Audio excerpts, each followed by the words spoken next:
Right, well there's not much to do outside. We're in February and it's weather's starting to turn round. I mean, give it another month and we'll be thinking about sowing outside. But just at the moment, perhaps the soil's a little bit too cold and wet.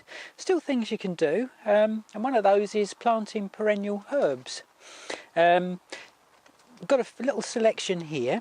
So we've got a sage. It's a nice purple sage, nice to look at as well as to use in recipes. We've got golden oregano or golden marjoram here as well, which is a nice low sort of trailing herb, and a little thyme. This is a nice variegated one, but there are literally dozens of different thymes that you can buy, and your garden centres ought to have these now. These are only 99p each, I think. So good value as well once you've got them, of course, because they're perennial, which means they grow from one year to the next. You've got them for a long time, and you can take cuttings as well if you want to. So good idea to plant them, and I like to plant them together in a nice decorative pot, and rather than stick them out on the plot where you don't see them, put them in a nice pot so you can have them near the house, and then when you need them for the kitchen you can just pop outside the back door with a pair of scissors and just snip off what you need. You haven't got to get in the car or whatever and go down the allotment for them. So already filled the pot partly with compost. Use any good compost really, because they're going to be in there for a time. You might like to use a Johnny Nis, which has got some added grit for drainage in it. Can be a little bit heavy, that's the only thing. So if you need to move your pot around, perhaps go for something a bit lighter, like a multi-purpose that I've got here. Make sure your pot's well drained as well, of course. This one's got some nice holes in the bottom, so it's perfectly okay. And because it's terracotta, it's quite a thick pot, it's quite well insulated, so hopefully keep the roots a little bit warmer even if the weather's really cold. So really I've now filled this the pot with compost. All we've really got to do is place your herbs. So you won't want the labels, so they look a little bit ugly, but just pop them in. Bear in mind that the various heights that these things are going to grow. So the sage is actually going to get so big, would get a lot bigger, but we're going to keep snipping it back and using it, of course. The oregano here is a low creeping herb, so we'll try and get that going over the front. The thyme tends to form a rounded sort of mounded bush, so that will stay quite compact.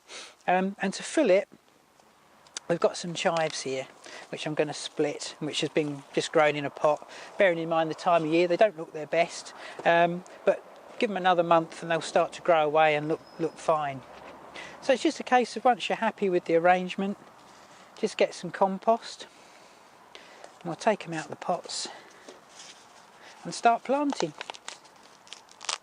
Plenty of roots on these. Don't need to do anything like disturbing the roots too much. Just take the pots off and start filling.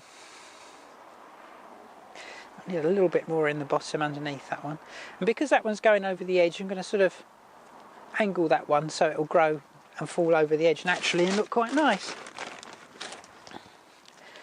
As I say, with all these, really handy in the kitchen.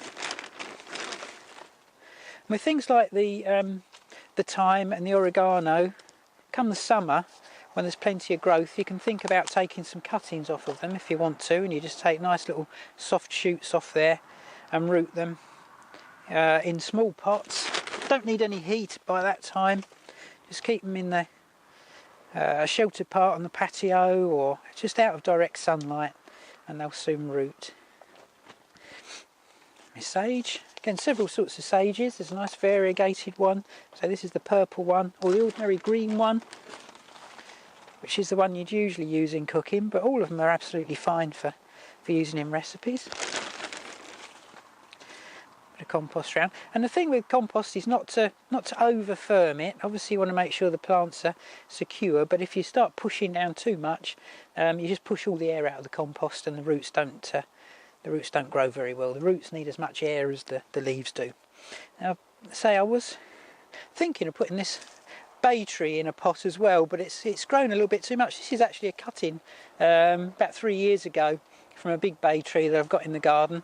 You can see it's rooted and grown away really well, so I'll just leave that in the pot on its own. Always nice to have bay as well by the back door, so you can just snip a leaf off and stick it in soups and that sort of thing.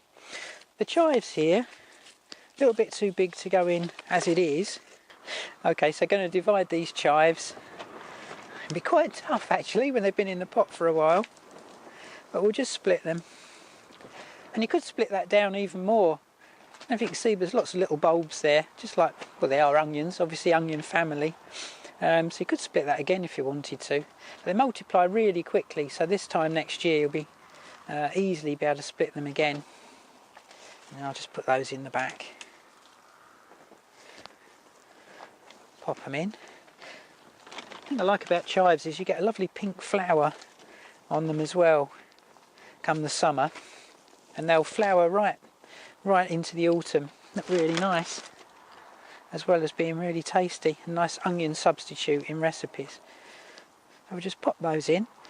And what I might do is just get a pair of scissors. So this time of year they look a little bit tatty, and we'll just trim them down, tidy them up a little bit.